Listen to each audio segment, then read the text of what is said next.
We're talking Tennessee in this video. We're going to start with some transfer portal talk. And as always, transfer portal talk is brought to you by Teamworks Intelligence. Every play, every metric, every advantage.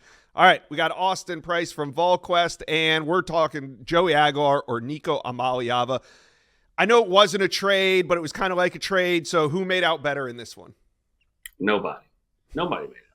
I mean, neither quarterback making the move, in May and in a lot of ways June, because that's when those guys can officially start getting there, because each of them have to finish at their respective schools.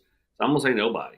This was a no-win situation, and sadly, it is what it is. But I mean, Tennessee's made the most of it. They got the guy that UCLA ended up moving on from, and we'll see how Joey Halsley and Josh Heupel can coach him up, and we'll see if Joey Aguilar can win the job. I mean, very much going to be a competition here in August, and Jake Merklinger along with George McIntyre will have a say in kind of who starts at quarterback for Tennessee.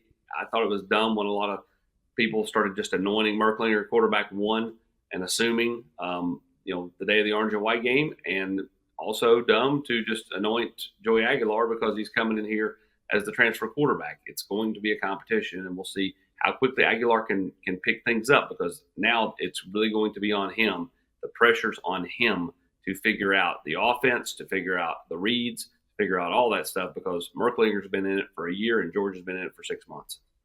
Yeah, and Yahoo Sports reported this morning, Wednesday morning, that, quote, the deal with Aguilar, quote, is expected to pay him significantly less, 7 figures less, than Nico was scheduled to make, that $2.4 million in compensation. So does Tennessee have any more wiggle room to add more in the transfer portal? Are they trying to add more in the portal as we got a couple more days to go?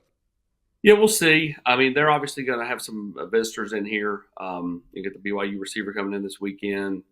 You have, some defensive linemen coming in here this weekend. The Burst kid from Indiana, the kid from Grand Valley State. But as we all know, the spring portal window is never a big window for a ton of talent. So you're trying to figure out who can you add. Tennessee needs to add a defensive tackle. They need to add a wide receiver.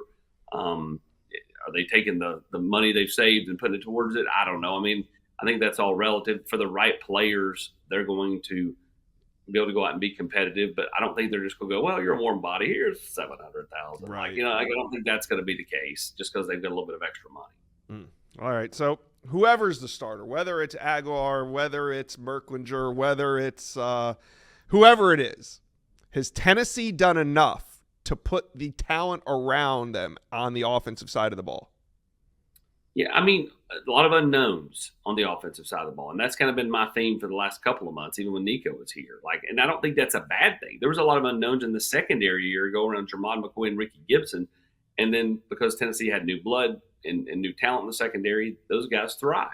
Yeah. This year you have Braylon Staley, you have Mike Matthews, Chris Brazzell, Travis Smith, Rodarius Jackson. All those guys are outside of Brazzell, inexperienced at the college level. Doesn't mean they're bad. Doesn't mean, that they're going to take a step back. They can take a step forward as a group. In fact, I really think there's a lot of talent there. It's just not going to be known until they hit the field against Syracuse, play Georgia at home in September, those type things.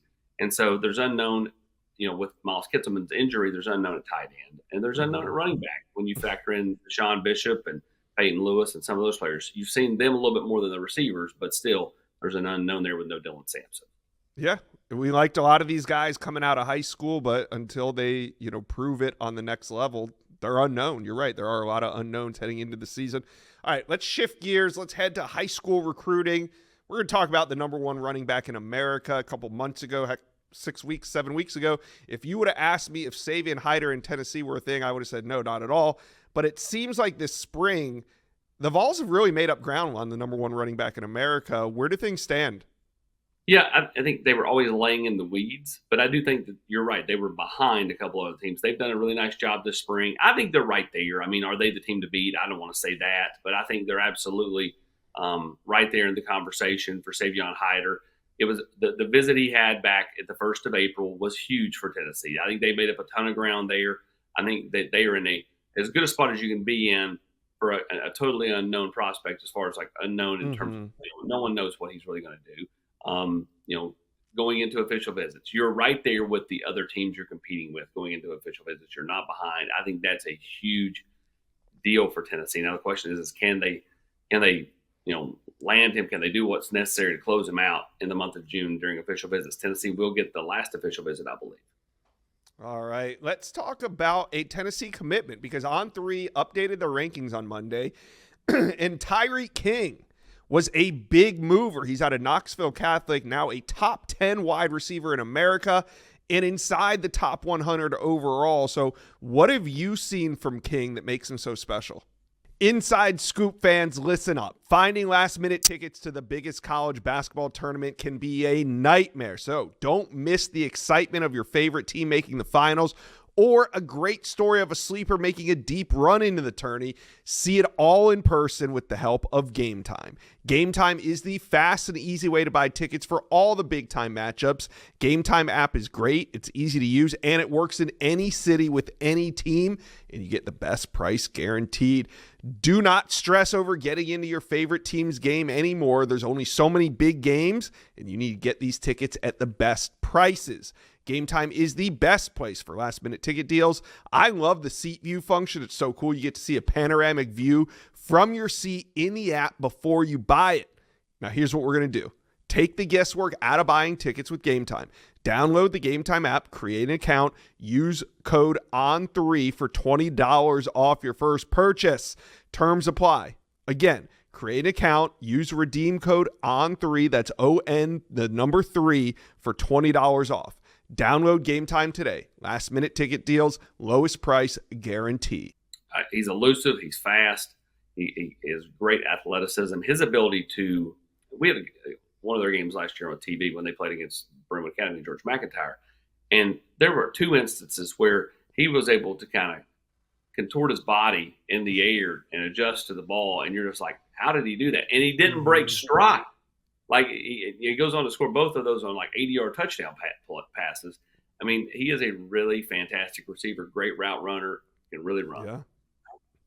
All right, Tennessee fans, talk to Austin and I. It has been a whirlwind of a spring, but now that the dust is kind of settling, how are you guys feeling about the quarterback position? Who do you think is going to start for Tennessee this season? Let us know.